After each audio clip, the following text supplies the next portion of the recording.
मणिपुर हिंसा में जब हिंदू मारे जा रहे थे तो सारे के सारे विपक्षी वामपंथी मुंह बंद किए हुए थे। अब जब हिंदू बदला ले रहा है तो उस सारे के सारे वामपंथी विपक्षी नाली के कीड़े तरह बिलबिला रहे हैं। पिछले लगभग 2 महीने से मणिपुर में हिंसा हो रहा है और कुकी जाति के लोग जो ईसाई धर्म अपना चुके हैं, वह मैती समाज जो कि दलित हिंदू है उनके ऊपर अत्याचार कर रहा था, लेकिन अब दलित मैती समाज के हिंदू उन्हें मुंहतोड़ जवाब दे रहे हैं। मणिपुर में करीब 1 महीने पहले मैती और कुकी समुदाय के बीच भड़की जातीय हिंसा में 100 से ज़्यादा लोगों की मौत हो गई है और सैकड़ों घायल हुए हैं। इसके अलावा इस हिंसा की आग के चलते हजारों लोगों को अपने घर छोड़ने पर मजबूर होना पड़ा है। दोनों ही समुदाय एक दूसरे पर आरोप लगा रहे हैं।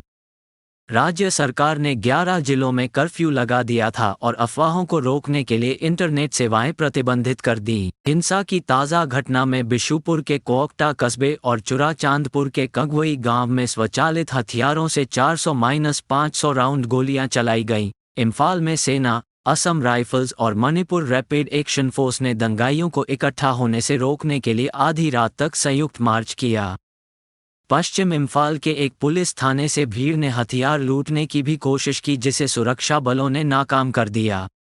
इम्फाल में पोरमपेट के पास भाजपा नेता शारदा देवी के घर को भी निशाना बनाया। आधी रात के बाद सिंजेमाई में एक और भीड़ ने भाजपा कार्यालय को घेर लिया, लेकिन कोई नुकसान नहीं पहुंचा सकी क्योंकि सेना यहां भी भीड़ को काबू करने में कामयाब रही। सुरक्षा बलों ने भीड़ को तितर बितर किया। केंद्रीय मंत्री आर.के. रंजन सिंह के घर पर भी हमला किया गया था और गुरुवार रात को इसे जलाने का प्रयास किया गया था। एक रिटायर्ड हिंदू दलित आईएएस अधिकारी के शाही महल के पास एक गोदाम शुक्रवार को पूरी तरह से जलकर खाक हो गया। गोदाम में आग लगाने के बाद शुक्रवार शाम भीड़ रैफ से भिड़ गई। रात 12 बजे संदिग्ध कुकी ईसाई उग्रवादियों ने कांटो सबल पर अचानक से गोलीबारी करना शुरू कर दिया।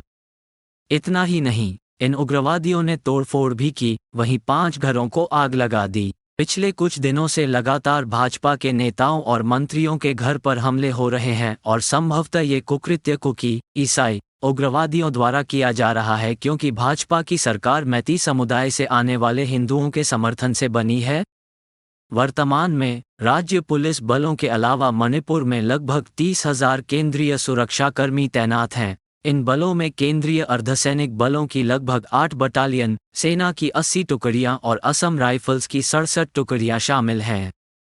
जिस प्रकार की अत्याधुनिक हथियार देखे जा रहे हैं, उससे साफ तौर पर साबित होता है कि विदेशी शक्तियां, खास करके चीन जैसा देश खुलेआम कुकी जो कि ईसाई समुदाय से आता है, इन उग्रवादियों को समर्थन दे रही है।